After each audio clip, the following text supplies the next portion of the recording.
A couple of weeks ago, Gerardo and I were involved in a panel discussion about the challenges facing veterinarians and about possible solutions. And it was great.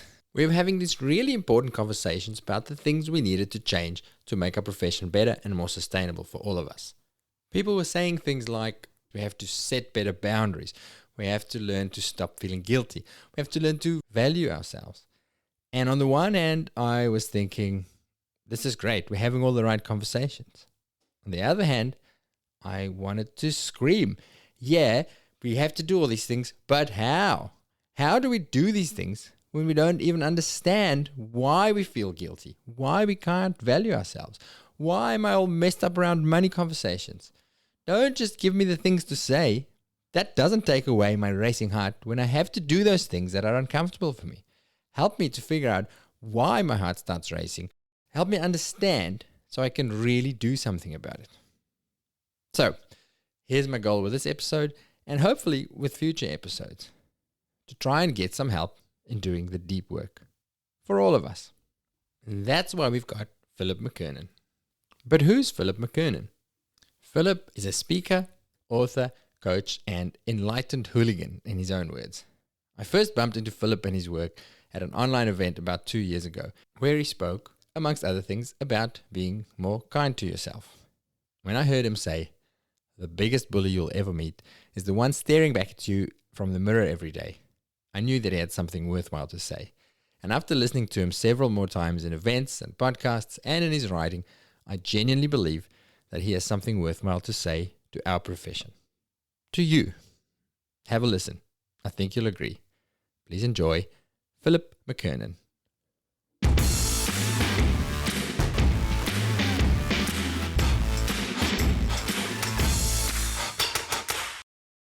We want to talk about being kind to yourself, but I'll give you a bit of background and a bit of perspective.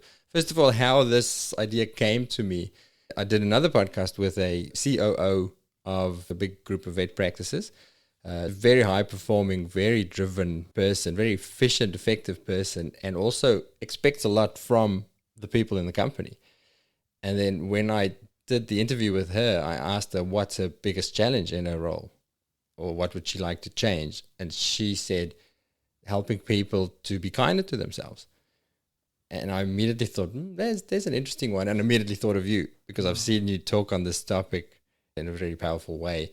And it is a big thing. It's a big thing in our profession. I don't know how much you know about the vet profession, Philip, but I feel like we're the perfect cohort for people who are going to be hard on themselves. And it starts at school already, because you don't get into vet school without doing really well at school, because you got to get the marks. So there's an inherent sense of self-discipline and drive. And then it's vet school. University is really tough. You don't get through university without, you don't do it by being soft on yourself, that's for sure.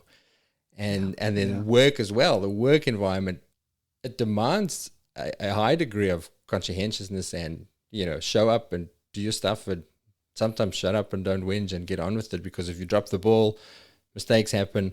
If you drop the ball, you ditch the rest of the team and shit. So, be kind to yourself, but also self-sacrifices, so it gets rewarded in the profession.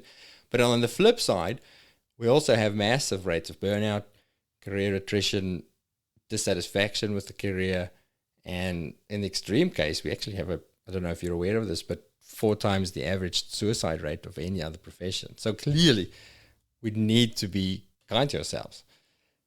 But then that's the conundrum, is how do you balance that? How do you sit with those personality traits, and how do you sit with the profession that demands these things of you? And how do you gel that with kindness to yourself? So not an easy thing to talk about. No, it's not an easy one to talk about. But I think when you can either change something from a strategic, intelligent level, like you can put a strategy in place, or you can change it from the inside out. I worked with a client yesterday who said, I want to be nicer to my son. And I said, well, I can give you 5 tips, which I wouldn't, and I don't have them. But I said to him, I have 5 tips to give you that you can do today that will show some results, or we can change how you feel about yourself, and therefore how you communicate from the inside out to your son. So you don't have to worry about strategies and tips and everything else. You tell me which one you want. And thankfully, he went for the deeper, dialogue and narrative and so on. And we got into some really, really powerful territory. Most people who are hugely driven, massively innately driven, they're cruel to themselves. They're not just not kind, they're actually cruel to themselves. Mainly people who do Iron Men or Iron Women, whatever the political correctness is around that, is there's a type of punishment that they go through physically, mentally, and emotionally. So it's not all about achievement and moving forward as a human. There is a really dark side to people who are driven. And the challenge, and I'll finish with this, is when you lean in, and that's my work, when you lean in to begin to not take that edge away, that harshness, that drive away, but when you begin to invite people to soften it, they grab tighter and they, don't you take my story, don't you take my identity, don't you take my harshness, my drive, because look where it's got me. It may not be perfect, but look what so it's become part of their identity. And what I see with people is when they start to soften around the edges, when they become kinder to themselves, they don't lose their focus. In fact, if anything, their focus becomes laser. They start to do nothing other than what they want to do in the world. That is the only result that I've ever seen in that regard. But I'll leave it there because obviously there's a broader conversation that we're going to get into. Yeah, it's a good question. Because that was exactly the question. It is that fear of, but I do so well with the way I do it. I drive myself. When I look at you, you've achieved. You're an achiever. You're an ambitious person. Yeah. But you talk a lot about being kind to yourself. I still, and I hopefully will get to how do you do that? How do you take away the goal orientatedness without that? Get out of bed, you fat lazy slob, and go for that drive. Yeah. Is there a different way? Well, I think you've kind of nailed the societal perspective that it's one extreme or the other. That, I said to an entrepreneur once, and I help a lot of entrepreneurs exit businesses, not in the mechanics and the numbers, but in the emotional landscape. Like, how do I dismantle this? I work with a lot of entrepreneurs who try to screw up a sale of a business simply because they don't want the sale of a business, because they don't know who they are without it. And they don't know who they're going to be beyond it. And what's interesting is helping them just navigate emotionally and mentally to the place of letting go of the business so it doesn't define them anymore. And the veterinary world is ripe with this.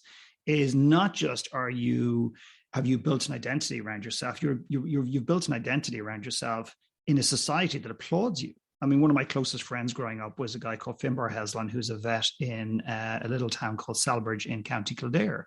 And Finbar is very well known in the veterinary community in Europe, and not just in Ireland, but in Europe. But I always remember going away for weekends to these adventure places and going kayaking or whatever. And you'd walk into a bar. And I did feel inadequate many days where you'd say, "What do you do?" "I'm in sales." "What do you do?" Finbar I says, "I'm a vet." "Oh, wow. Oh, what kind of animals do you specialize in?" And certainly I may as well not have been there. So I wouldn't probably be on me if I actually said on occasion, "Oh, I'm a vet as well," like just to try to get some attention from people. But suddenly he was elevated by all these people around him. So there's nothing worse than feeling dejected around your life when you've gotten to a point that society says you're at the pinnacle. In other words, what I'm saying is it's very difficult for men and women to admit they're unhappy when they've got their children, when they've got the lovely house, when they've got the job, they've got the few euros or dollars or whatever in the bank. Society is telling them they've won the lottery on every fundamental level. And it's almost, you've no right to even complain. And I feel that is a hugely prevalent problem within the veterinary community. Not because I'm working with them on a daily basis, but I know a number of vets and I've seen that. It's very difficult for them to even have the right to admit that they're not happy. And I think that's one of the challenges. They button their mouth, they live with it. They're told they should be happy because of what they've achieved. It doesn't quite meet the mark, and therefore it's more difficult for them to open up around the and professional soccer players. I work with quite a few. The same principle there. They get to play a sport and get very well paid for it, and they feel guilty about sometimes saying, "But I'm not happy." Yeah, which I can understand. So, is it going to be too much of a detour to say, how do you find the source of that unhappiness, or is that a massive topic? And should I bring us back to? I think you go back to the beginning. Why did you go into the practice in the beginning? It's a question I often ask soccer players or professional athletes. In that is, who do you play for? And they name their team. And I go, no. Who do you play the game for? And they just don't know what to say. They don't know where to look. And they'll sometimes say, oh, well, I play for myself. And I go, really? And I'll ask them a couple of questions. And that turns out not to be quite true. And often, and I'll give you a quick example rather than speaking obscurely.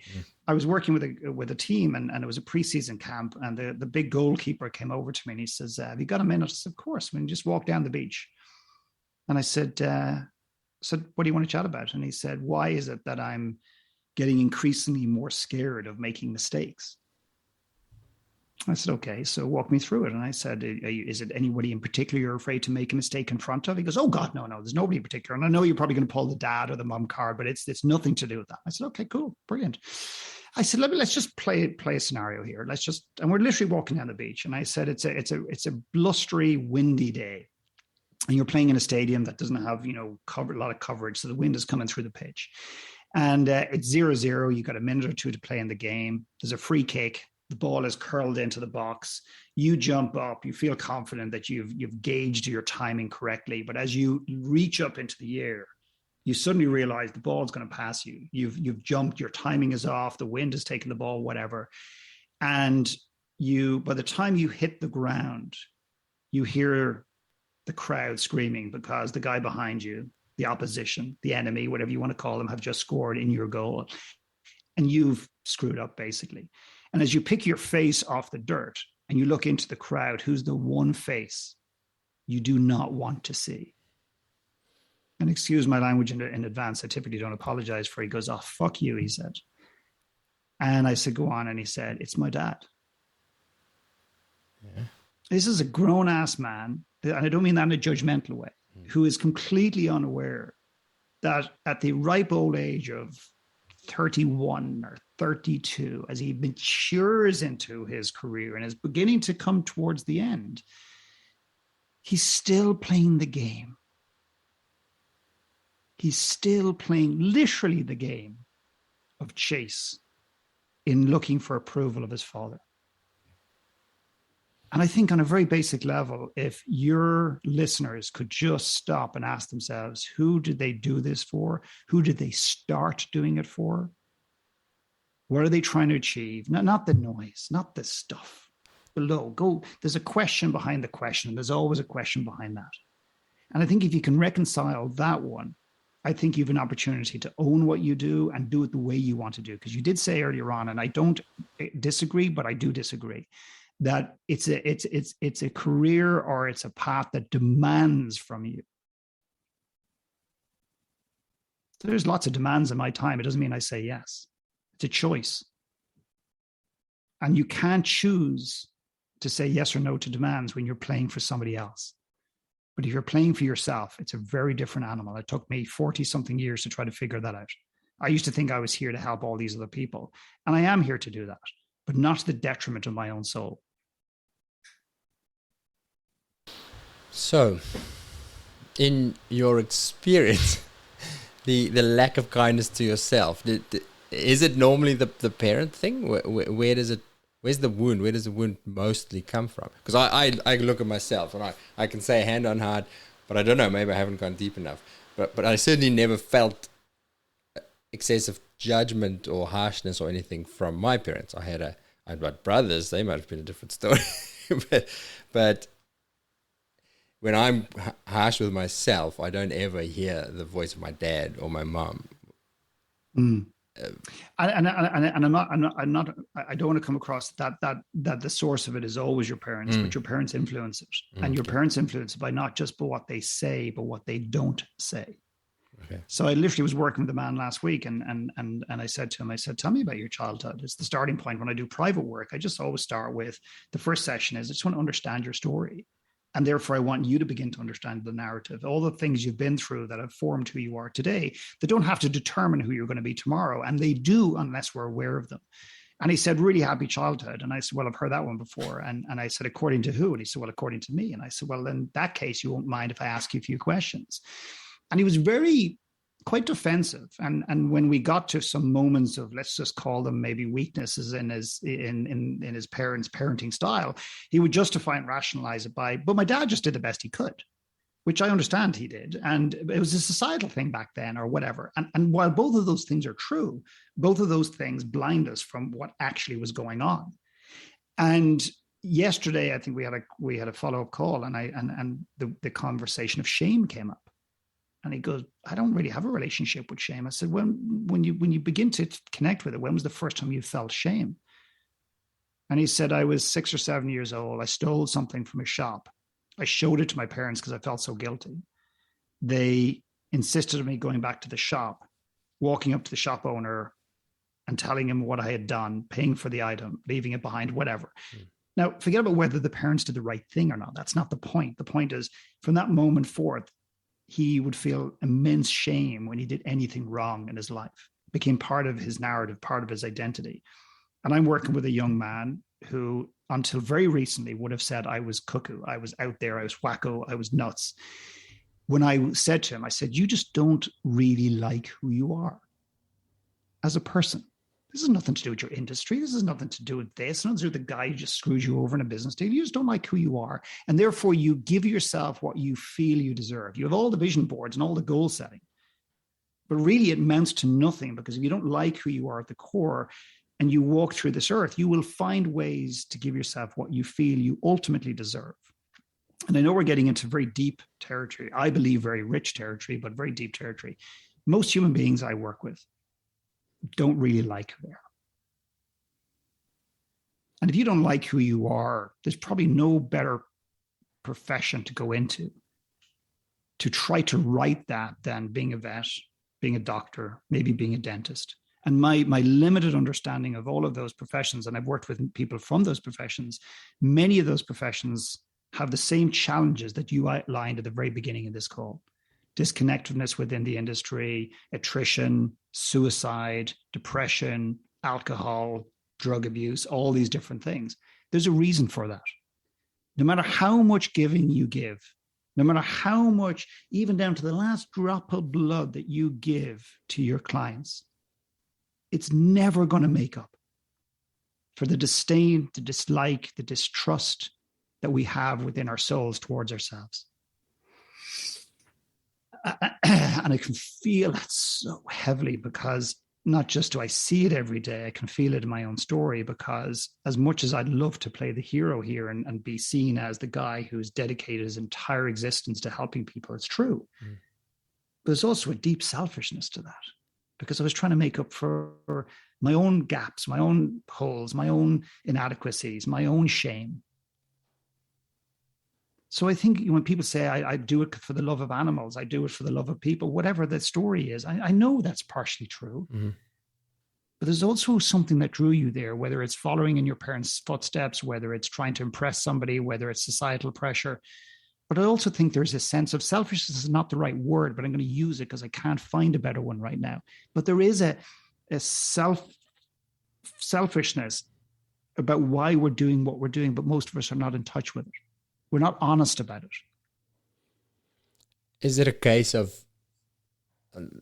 wanting to be the hero in your story?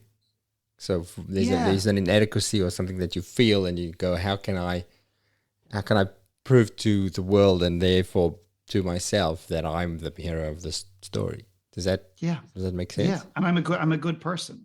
Yeah. And yet the cruelness, and you've got to be quite astute with your listening and more importantly, hearing. You know, what I do is I don't listen to people. I hear them. At least I try my best to hear them. And it's not even what they're saying to me, because most people are trying to say something and they're trying to convince themselves. And sometimes they even get past the first layer of my spidey senses. And then sometimes I find myself going, have you heard how you speak about yourself? Do you know how you hold yourself in the world? And if you listen really, really carefully, you'll find that disdain, that dislike, that distrust that comes out in people is there, and it's embedded. And therefore, a lot of what they do on the outside is to try to compensate for that. And the reality is they need to shine a light inside and look at their lives, look at who they are, look at what they've done, look at what's been done to them, and to reconcile that and be at peace with that. And then therefore be at peace with themselves, and then be at peace in whatever they do as a profession in the world.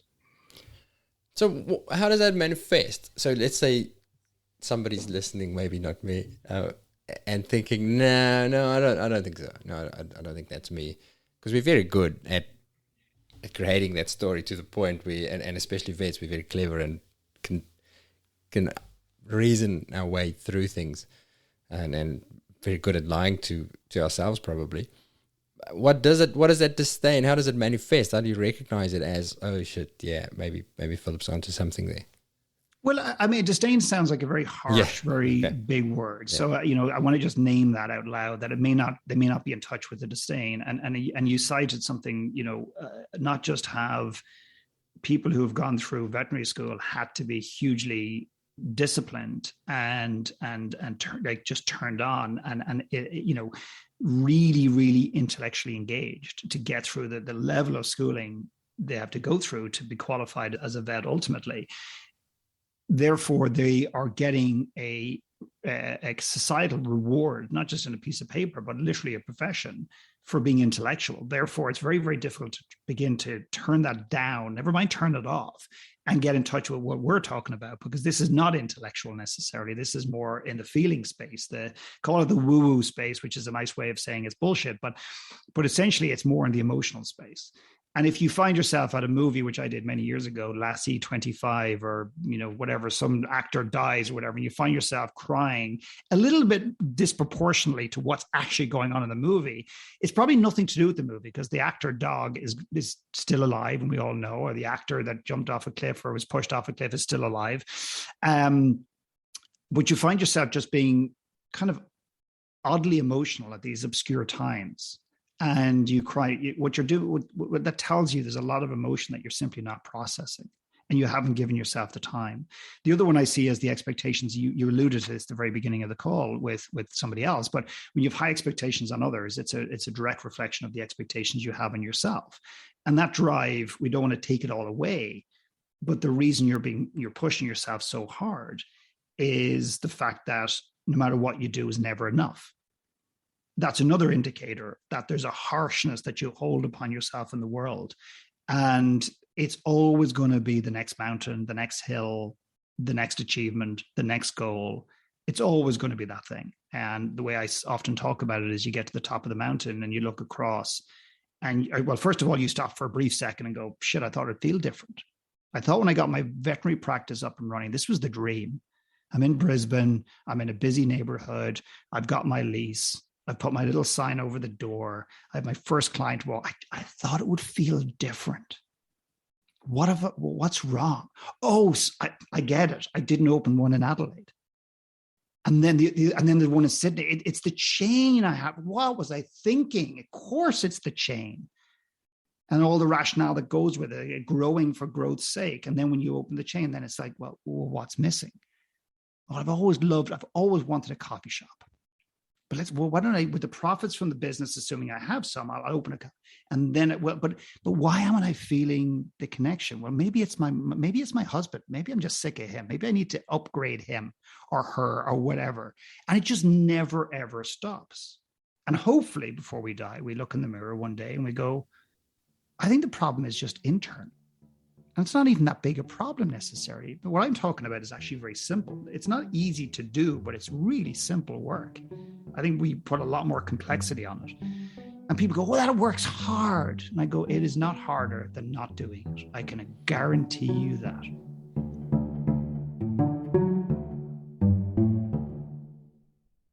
So what does the work look like? The most important work I think any human being can do. In fact, I would go as far as to say I feel we have a moral obligation to do this work. If we choose to leave the couch, leave our bedroom, and walk out into the world and interact with human beings, we have a moral obligation to do the work on ourselves so that we can show up as a better human every single day. If we choose to bring children into this world or can bring children into this world, we have a moral obligation to work on our stuff so we don't pass our bullshit, our stuff, our subtleties. It's not all bullshit. These little subtleties, these nuances onto the next generation. Typically what we do as humans is we either repeat history and do what our parents did, or we do the absolute opposite to prove that I'm not like my dad. Neither of those is an authentic reflection of you as a man or a woman in the world. It's like finding your own gauge. Who are you at the core? The most important work I think any human being could do on a very basic level is just go to a therapist obviously I'm going to say everyone should come to me, but that's not what this is about. This is about trying to get people to realize that actually, even if they had the perfect childhood, which doesn't exist, it was so perfect that they've got problems from it. As I say to people, like, the best parenting advice ever that I can give any human being, no matter what you do with your kids, you're going to fuck them up. And what I mean by that is, it doesn't mean you give up on them. If you hug them too much, they're going to need therapy. If you don't hug them at all, they're going to need therapy. And what I mean by that is you just give yourself a break. You don't have to be perfect. That's another issue, by the way, for a lot of people in the veterinary world, is they give so much to their career. And if they have kids or partners or wives or husbands, is they often feel they're giving 50% to them or 50%, and they're caught in this never-ending cycle and vortex of, I'm not really winning anywhere in my life, which is exhausting. Like, absolutely one of the most exhausting things in the world. Go back into your childhood.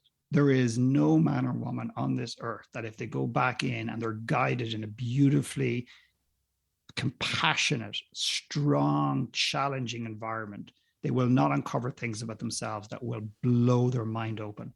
And understanding, therefore, and this is the key, understanding how the past has influenced who you are today around money. God, we've got such a screwed up perspective of money. Like, oh my God, it's a staggering. You and I could talk for 4 hours just on money. And the veterinary practice does not get off that card either. They don't get a grade. They don't get a pass there.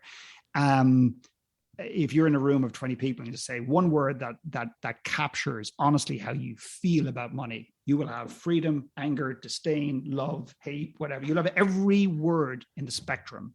And every one of them have a positivity and a shadow side. And it's not right or wrong. It's just being aware of it. If the word is freedom, and go, well, that's the best word because that's the cool word.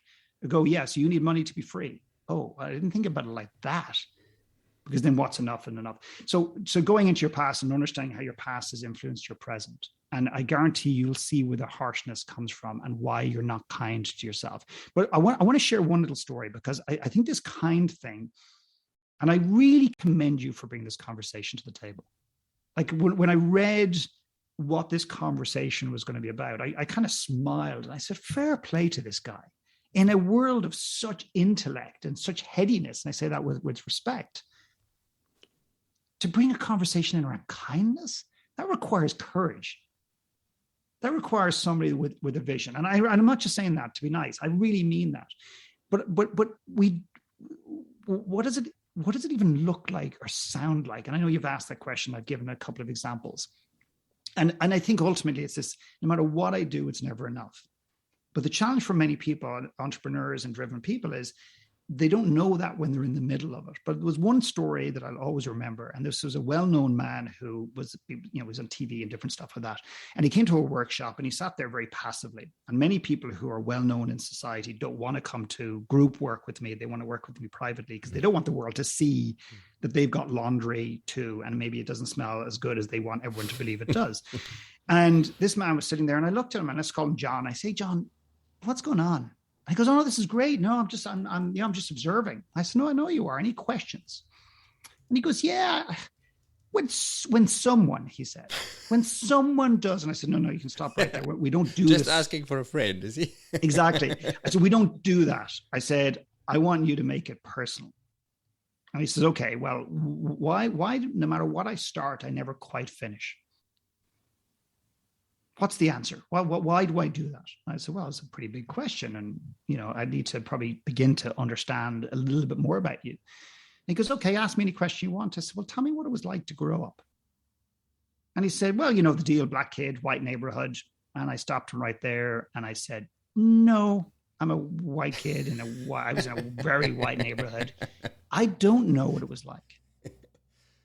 And thankfully I stopped him. And he said, well, it was really bad. And I said, tell me about how bad it was. And then he started to tell me how bad it was.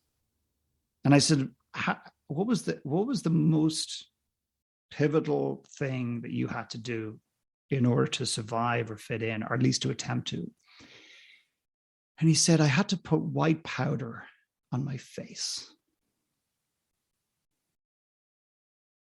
That's what he chose to do to fit in.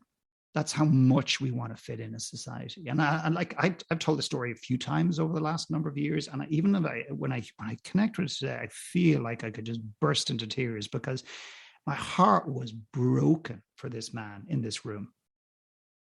And I said, how old were you? And he said, I was about 12, 10 to 12. And he said, I would put white powder on my face to try to, make myself look less black, essentially. And I'm standing there trying to keep it together, but being comfortable enough in my own skin to allow the emotion to be shown. Everyone's crying. There's tears rolling down my face.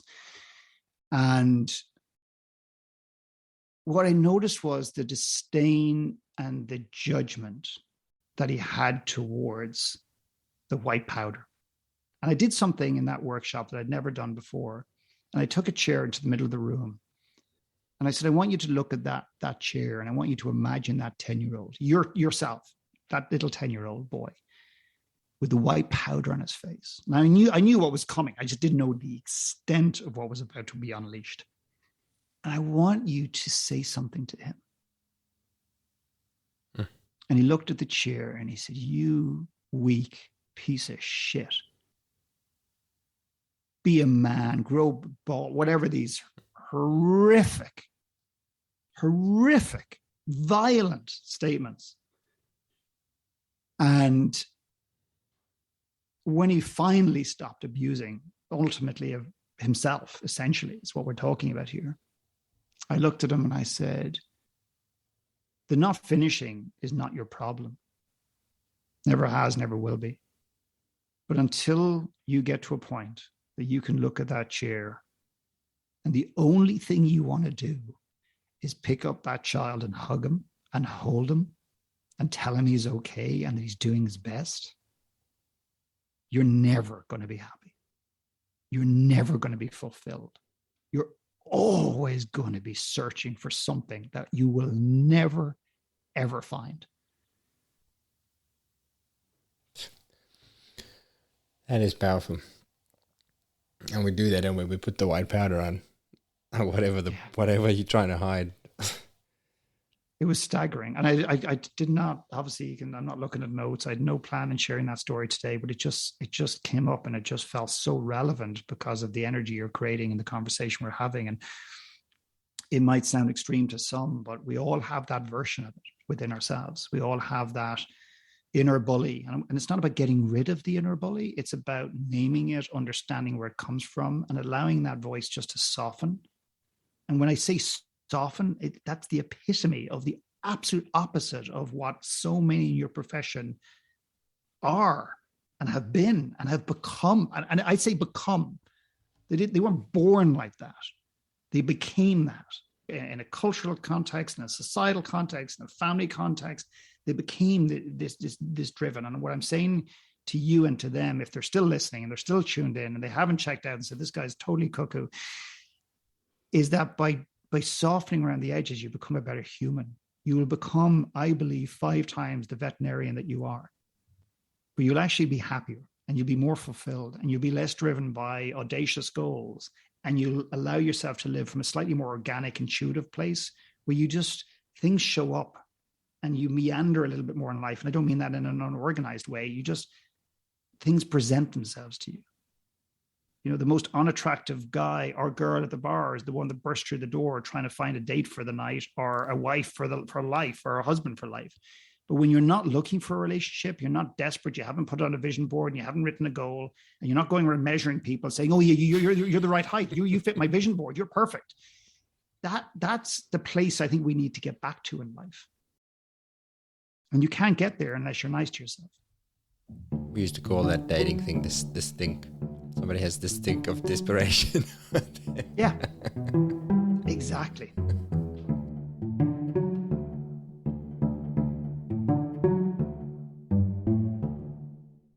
Can I bring up one other thing as well? Absolutely. And we don't have to go here necessarily. I trust you 100% on this. But this idea that when you become a vet, or when you become a vet and you own your own practice, or when you become a vet and you're working with the right company, fill in the blank, whatever the thing is, it's almost often interpreted or seen like a finish line. That when I get here, then Okay, it's going to be okay. One of the things that I suspect will resonate with you, if not many of your listeners, is the absence. And here's a great indicator to know if someone's kind to themselves.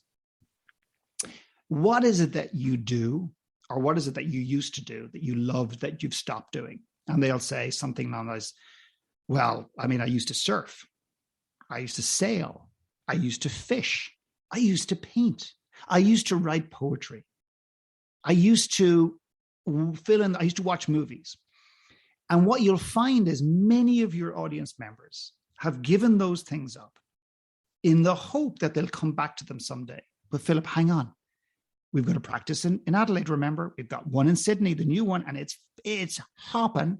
We've got the one in Brisbane, right? We're thinking Cairns next, where we might go across to Perth. Actually, we might go to New Zealand. Who knows? We might go global.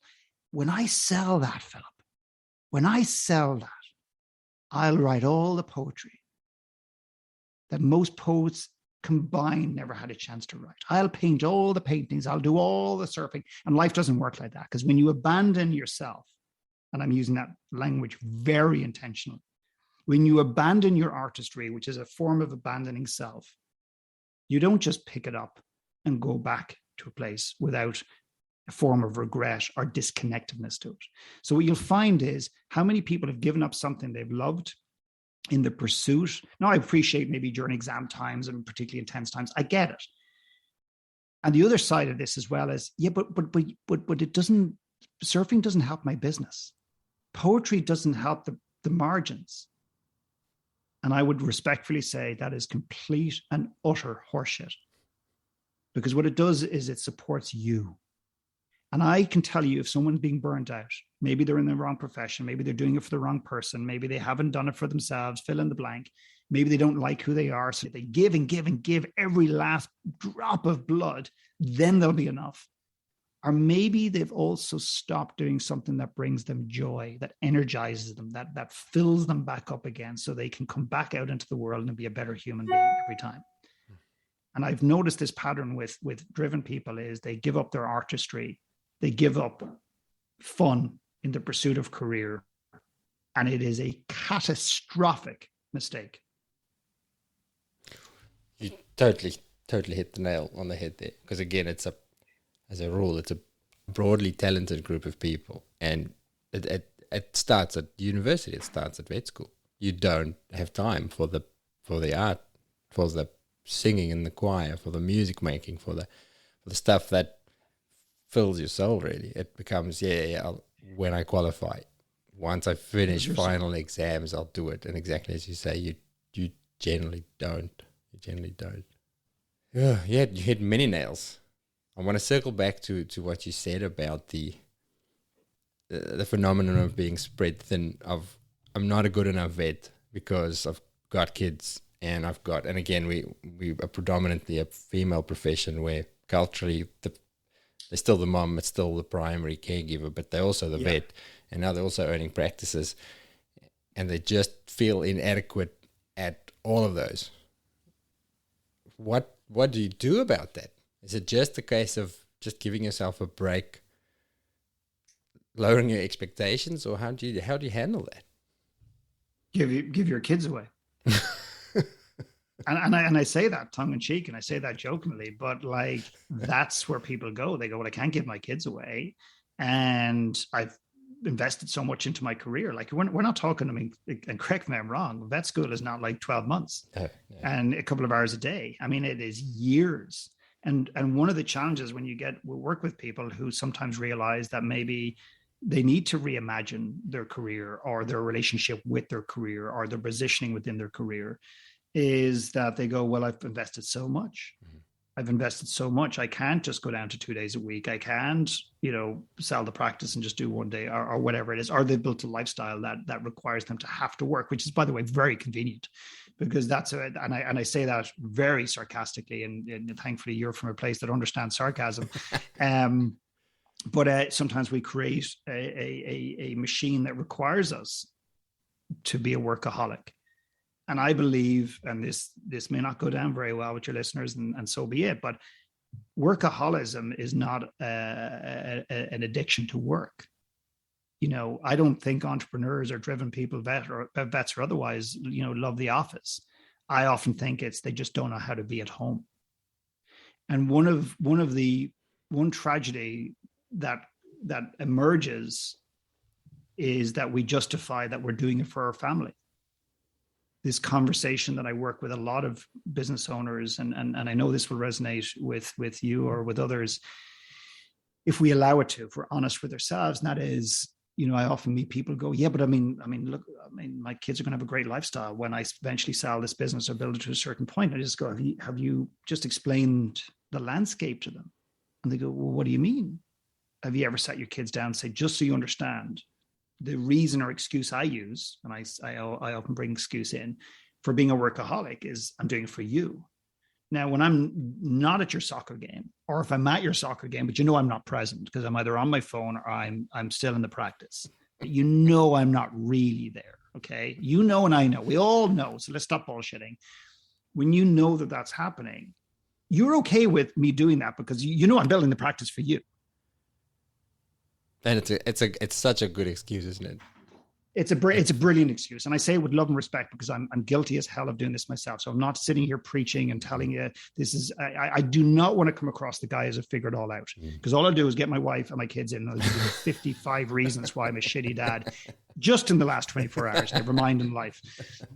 But I say, okay, well, all I ask you to do is to let your kids know that that's what you're doing, or at least give them a choice, because I have yet to meet an adult that looks me in the eye from a place of absolute honesty and goes, I wished my mom and dad worked harder, maybe smarter. That's a different conversation. But I can tell you, the world is littered with people who wished their dad saw them, heard them, loved them unconditionally, hugged them, told them they were proud of him or her for whatever they did, or, not anything they did, but for these once in their life. So we often tell ourselves these stories, but the more I look at it, the more honest I am with myself and the people that I serve, is workaholism is an awkwardness of connection. It's an inability. Sorry, it's not an inability. It's a not knowing how to connect. So it's an uncomfortableness in personal relationships. Therefore, it's easy to get lost in your work, to hide in your profession. And I'm going to call one big giant, and maybe it's not my place to say, and please push back and say it's unfair if you want to, because you're here to protect the industry and the people that you serve.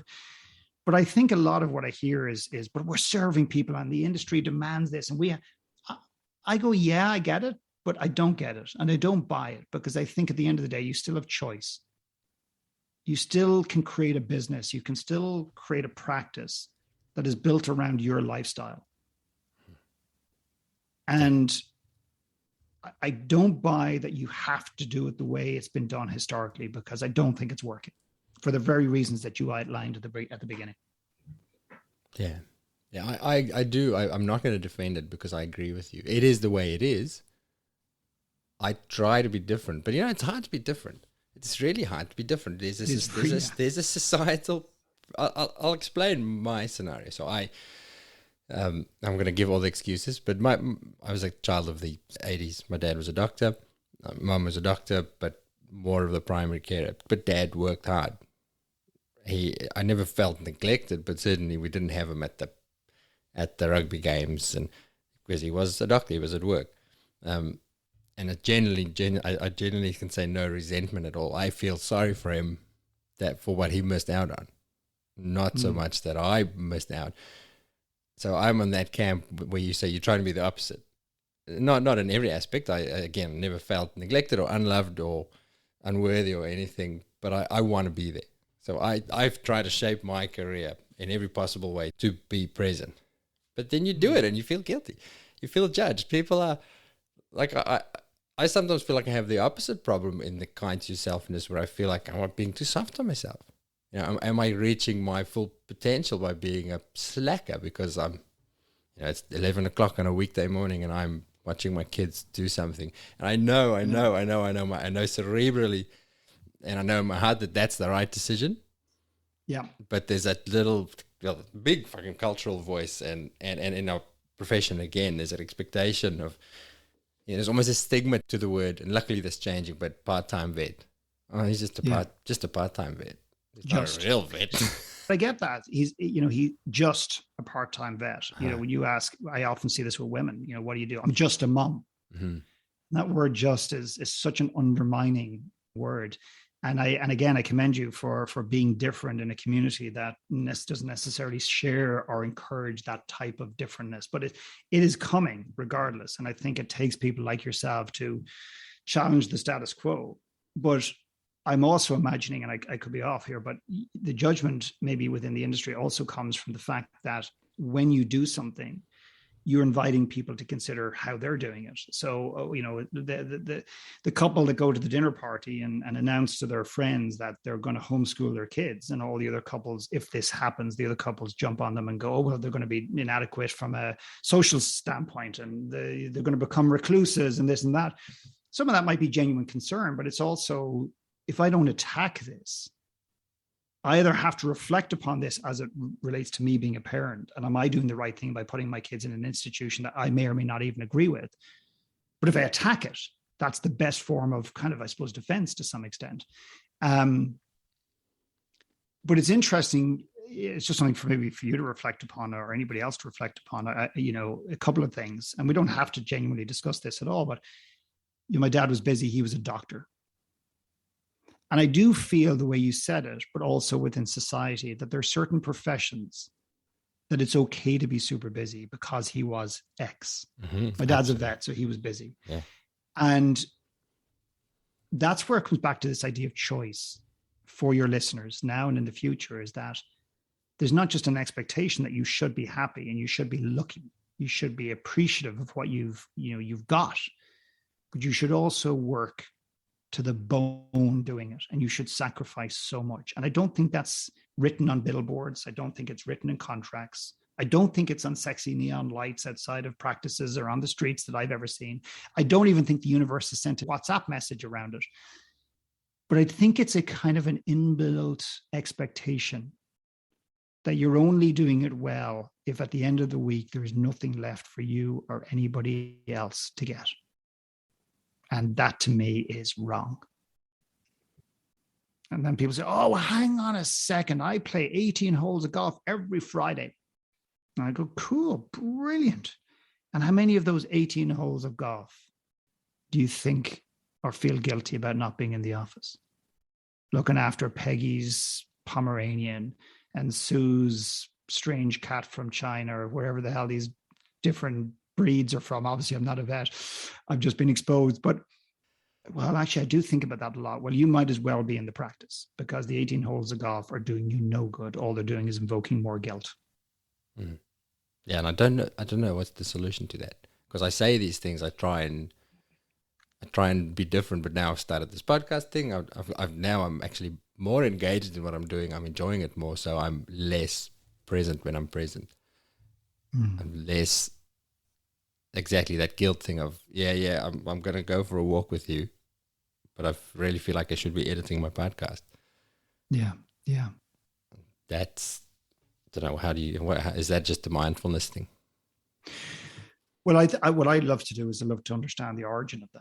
Like, what's the actual origin of that? And I think in your case, I would respectfully say that there's some things you've picked up within the profession you're in, within the veterinary industry, et cetera. But there's definitely some fundamental cultural expectations, not by what your dad said, but just by who he was. And it's not negative. It's not to try to turn your dad into a villain. And often people say, well, what happens if I do discover that I wasn't, you said, I don't feel neglected or feel anger or whatever. But what happens if we do a deeper dive on it? And there is anger, and there is resentment, and there is sadness, and there is frustration. People go, well, that'll just piss me off, make me feel more of a void between myself and my dad. No, it's the actual opposite, because whatever you feel towards somebody, it's playing out. You can't help but allow however you feel emotionally about somebody to naturally play out every moment of every day by not letting them see the grandkids or not calling over as much or whatever it happens to be. It always plays out. What I'm asking people to do is to be aware of actually what happened, what's happening, so you can begin to repair it, even if it's a one-way dialogue, even if it's just you doing the internal work. Sometimes it requires a conversation with the other person. There's many people who have parents And we love this idea of a one last letter. This may or may not be useful to you or any of your listeners, but I love the one last idea is to try to create, not urgency is always the wrong word, but a sense of, let's just use urgency. And one of the most powerful exercises that I think any human can do is to write a one last letter to their parents. And the first letter is one of anger and frustration and judgment and negativity and everything else, even though they don't think they have it. And the letter will shock you often. And no, I'm not angry. My dad wasn't at my rugby games. And before you know it, you're writing a letter and you're going, you, whatever, X, Y, and Z, you should have been whatever. I'm not saying that'll happen. I don't know, but I'm saying that it often does. You write the first letter and the agreement is you write that letter, you never reread it, and you put it in the garbage. You burn it, you just get rid of it. And it's a form of letting go, purging a little bit. And then the second letter is a letter that you might contemplate actually handing to your father and or your mother. And I suggest that exercise for you, but I'd also suggest it for your listeners, because it's a way of relinquishing the tentacles of the past and how they've influenced who you think you are right now. So you can begin to own who you are now and build or rebuild.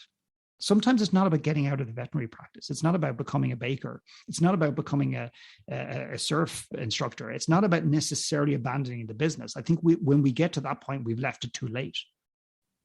We've exhausted ourselves to the point where we just can't contemplate another 10 years in this industry. I think if we're proactive in the process earlier on, I think we can avoid a lot of the disconnectedness. And I think the biggest piece of disconnectedness and lostness is when someone literally takes their own life because they're at such a place in their life that they feel that, I believe, often suicide is about believing the world will be a better place without you. It's not actually the most selfish act. And I learned that from a gentleman called Professor Anthony Clare, one of the greatest psychiatrists that has ever lived. And I was very fortunate to travel around the world with him in Australia a number of times. And he taught me about that. But that's the ultimate disconnectedness. That's the ultimate form of loss.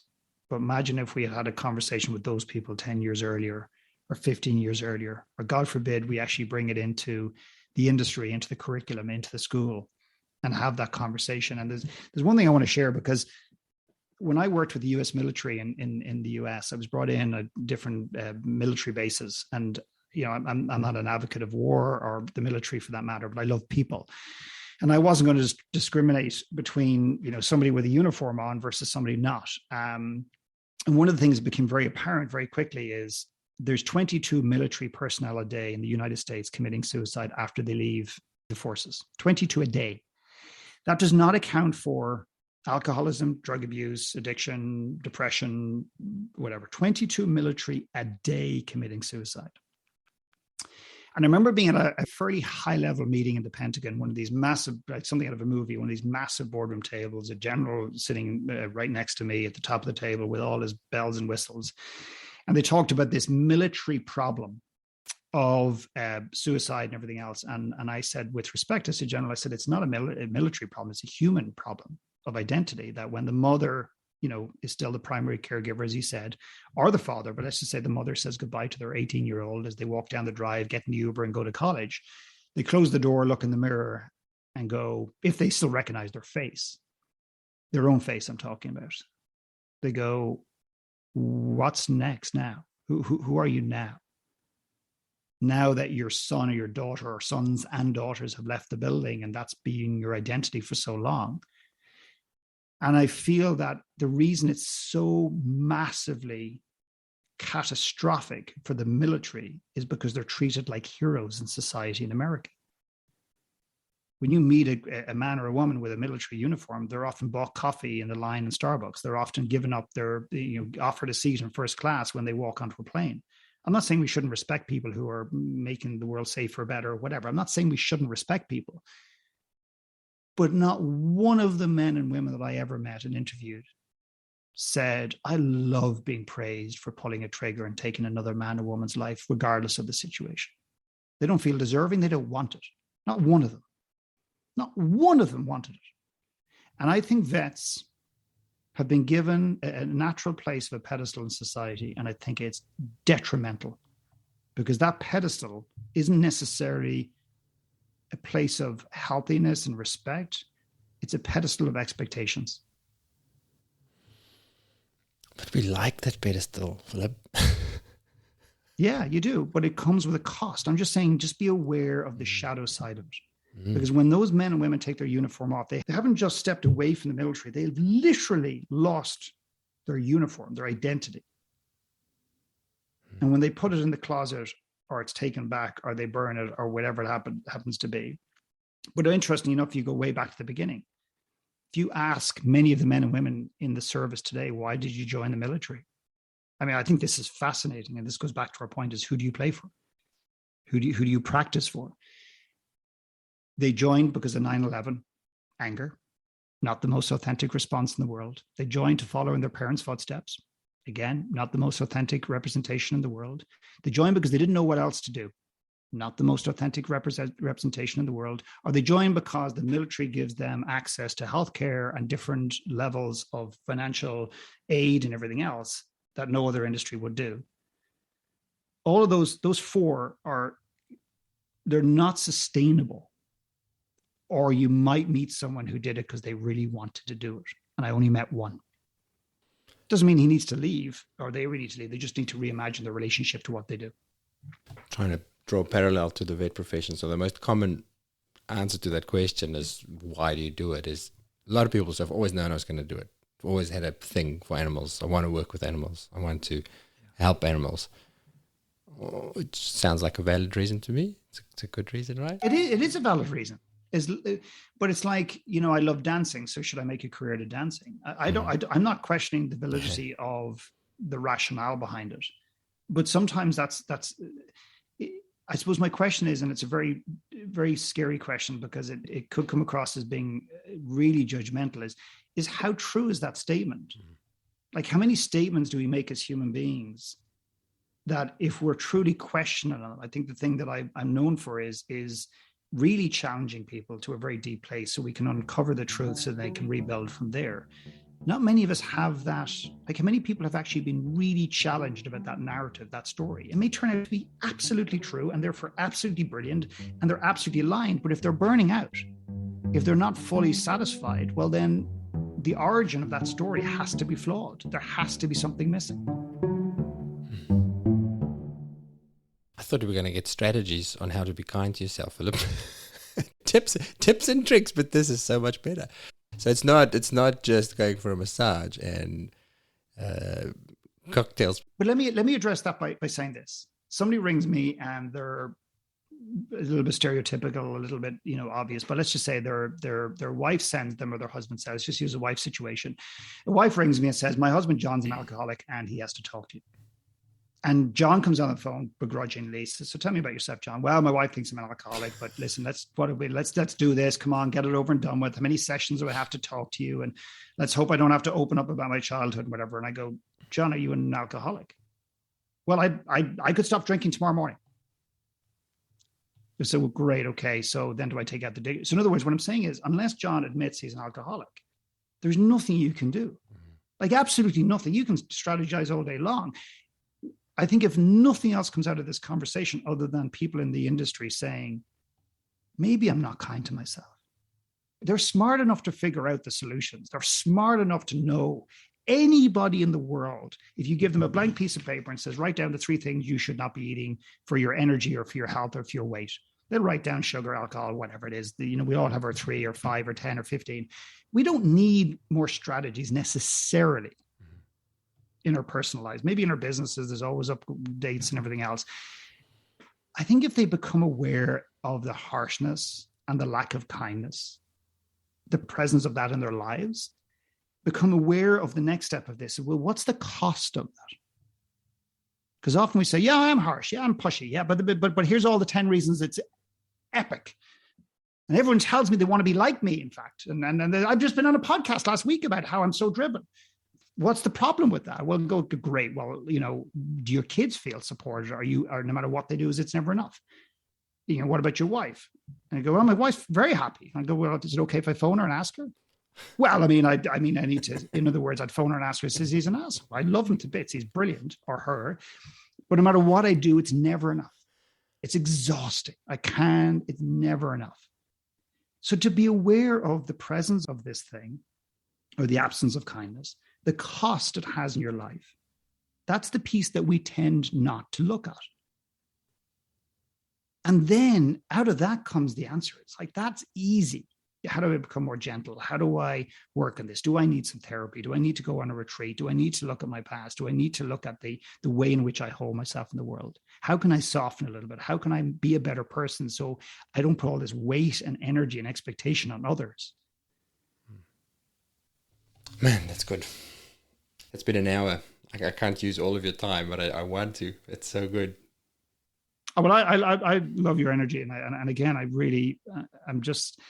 I just hope we have articulated, got this point across, because I would imagine there'll be quite a lot of maybe even resistance to this conversation, or maybe there won't be. Maybe it's time. No, I don't know. The profession's open to the conversation. That's why I do it, because we're talking about it, but we don't have answers, and we want to talk about it, but there's also the hangover of exactly the stuff we talked about. But it's changing. Yeah. We're growing. We're getting there. There's more and more people who are going, fuck this. That's not going to be me. Yeah. I suppose that, as we begin maybe to wrap up, but I got an email yesterday from somebody out of the blue. It was actually a LinkedIn comment, but I'd almost never check it. So maybe it's 3 months old. I don't know. But it's so funny that this gentleman said, I want to talk to you about doing an event or doing something with our team around vulnerability in the workplace. And I called my wife in, and I not just read his ask to me, but I actually read my reply. And we created this thing called team deepening, and it doesn't matter about the details, but team deepening is moving on from this idea of team building, like let's go potholing, let's go bungee jumping. I'm not saying any of those things are bad. It's just like we're looking for something deeper, because most of us most of our awake hours are in a working environment, and we're looking for that culture, right or wrong, to sustain us. And the stats and the history, the stats and the science show that the number one thing we're looking for in a work community is connection. Not just with the people we work with and the people we serve, but within ourselves. We're yearning connection. And if anything, this pandemic has shown us is that's accelerated that need. And I made it just a really honest comment to my wife is, I think for years I've been trying to flaff around the conversation, trying to manipulate the language to not to sound too fluffy. Not to be judged, because I want to fit in. I want to be liked. I want to whatever, like every other human being in the world. And I wrote back, this guy might run 1,000,000 miles. I wrote back and said, there is no better way to connect with another human being other than vulnerability. In fact, every relationship on earth that has ever authentically deepened, it's founded in genuine vulnerability, not fake vulnerability to achieve something. Anyway, I just found myself writing this little piece kind of unapologetically. But there's 2 things I want to say about that. One is, I think the world is really shifting. The fact that we're even having this conversation tells you that. And the second thing is, there is an absence, and I say absence, of vulnerability within the veterinary community. Yeah. And maybe absence might sound extreme. I don't think so, but there's an absence in certain quarters. It's an industry that feels it has to have the answers, for obvious reasons, because we're talking life and death here. We're talking about not making mistakes, all those things you cited at the beginning. But I think if I could ask gently and respectfully ask your listeners in the future, is to find the place to be courageous, to allow people to see a little bit more of your weakness, because you have them. And if you save 45 dogs this week and 7 cats next week and 84 goldfish the week after, it's never going to make up for it. You have your inadequacies, you have your insecurities, you have those moments. I'm not asking you to blast it all over the world. I'm not asking you to put it in neon lights. I'm not asking you to email it to your clients. Test it with a couple of people. Allow people in. Vets are often, there's a shield. And it's a shield of protectiveness. It's also a shield of insecurity and scaredness.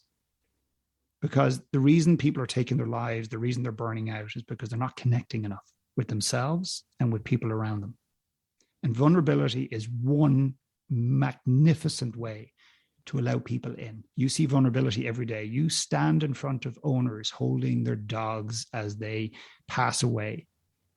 You break news of cancer and tumors that are non-operable, and every single moment of every day, or not every single moment, but many times a week and often. And you see the tears, you see the breakdowns, you see people you've worked with for 5 or 6 years. You might have even become attached to the animal yourself. What's the outlet? Where do you release? And I tell you, everything we've talked about today, if just people could do that, just that piece, I promise you, I guarantee you, and I predict that many of the stats that you cited at the beginning of this call will reduce. That is the most important thing I think you and I have discussed in this entire call, in my opinion. So is that just, I'm trying to think, because you're right, there's that shield for many reasons. You got to keep your shit together. You're on shift. So I do emergency vetting, but it's the same everything. As you say, there's those situations that create strong emotions, but you have to silo it because 2 minutes later I'm next door at the next consult and it's the people with their brand new puppy. So how do you express that vulnerability? What does it look like? Is it with each other? Is it with the people in your team? Because you don't. And it's this classic was exactly what you're saying. You don't want to look weak. You want to be the blubbering vet out the back. But I think you've nailed it with one word. Have to, or 2 words. I have to. No, you don't have to. The first person, I ran a retreat in Ireland. I run these little retreats on the west coast of Ireland. And I ran my first retreat in what felt like a lifetime. And the great thing for me is I realized why I'm on this earth, a number of years ago. And I was compounded again last October when we had our first group of people in years. It's like 2.5 years since we ran a live event. And sometimes, not always, emotion comes up. People cry. They get in touch with stuff. I don't make people cry despite the rumors. People cry because they're meant to cry. We walked into the room and everyone was settling down. We're just having a cup of tea just to gather. And somebody says, so what's it like, standing in the room after 2.5 years or whatever? I just broke down. It's the beginning of the retreat that I'm the facilitator. I'm the guy that's meant to have his shit together. And now my narrative would have been 4 or 5 years ago. I have to keep my shit together. I have to do that. I have to. I broke down and I didn't fall on the ground. They didn't have to pick me up necessarily, but I shed a good old tear because I didn't realize it was going to come. I wasn't expecting it, but I was really proud that I didn't stop it. All I can tell you is this. I'm not asking your listeners to walk from one cubicle or one operating room into a consultation room, bawling their eyes out as a representation of courage and bravery and arrival as it comes to this relationship with vulnerability. All I can tell you is from let's just call it a consumer standpoint. If I brought the cat I cherish, the dog I cherish, the animal I love to a practice, and the first thing I met, or after maybe many consultations, and I met a vet walking through the door with tears rolling down their eyes, and they just looked at me and said, listen, sorry about that, but they don't even have to say sorry, but we just lost an animal next door. I just go, where do I sign up? Like, can I just sign a contract now? Because you're the human, not the part. You're the man, you're the woman, you're the human that I want to look after my dog. You're the spirit, the energy that I want to be around. I'm not asking them to go around in bumbling messes, crying left, right, and center, and having boxes of Kleenex everywhere. But I don't want you to walk away thinking you have to be something when you don't. I came alive as a speaker. I'm not saying I'm good, bad, or indifferent. That's up to other people. I came alive when I stopped trying to control my emotions on stage. When I stopped I didn't walk in here today saying, big sign, don't cry. I think I teared up, telling a story or two. I have no shame. I have no judgment for that. I used to. That's me. All in. Everything you get. Good, bad, or indifferent, you decide. But that's me, and I'm not going to change for anybody. But yet, as a speaker, you don't cry. As a facilitator on day one, when everyone else is coming, you've got to show you. And you know what, people, I guarantee if we had a way of measuring it, I bet you that room was a better place because I was the first person to cry. Guarantee it. Oh, we're going to have to do more of these. You know that. People that my profession's going to listen to this and go, we need more Philip. Well, I'm here. I'm here. We're building a castle or restoring a castle, and we're doing some good work, hopefully. And I'm here, and I'm here to serve. And I've known that for a long time. So I'm up for that anytime in the future. How does it sound to have a Vetwald podcast listeners event in Ireland with Philip for a week or so? Well, you come, I'll provide the castle, I'll provide the conversation, and you guys get over here. We'll put on something really special because my specialty is small, live, intimate gatherings where we have deep, meaningful conversations that literally will help you change your own life. We don't change your life. We help people change their own life. And that's, if people are up for that, you know where I am. Sign me up, man. Philip, thank you so much for your generous time and all the love that you bring to it. Thank you. Yeah, well, you know what? My work is only as good as the people that come, and my conversations on podcasts are only as good as the hosts. And you are exceptional, and you are so courageous. And I, you go back to any podcast I've ever done, I rarely ever say that. Thank you.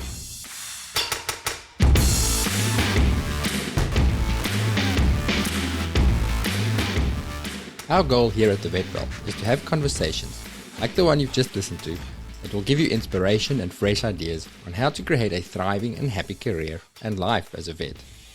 You'll know by now that our focus is on the life skills that we need to navigate this challenging and rewarding profession of ours. But there's something that I've realized over the last few years of exploring ways to increase enjoyment of the job.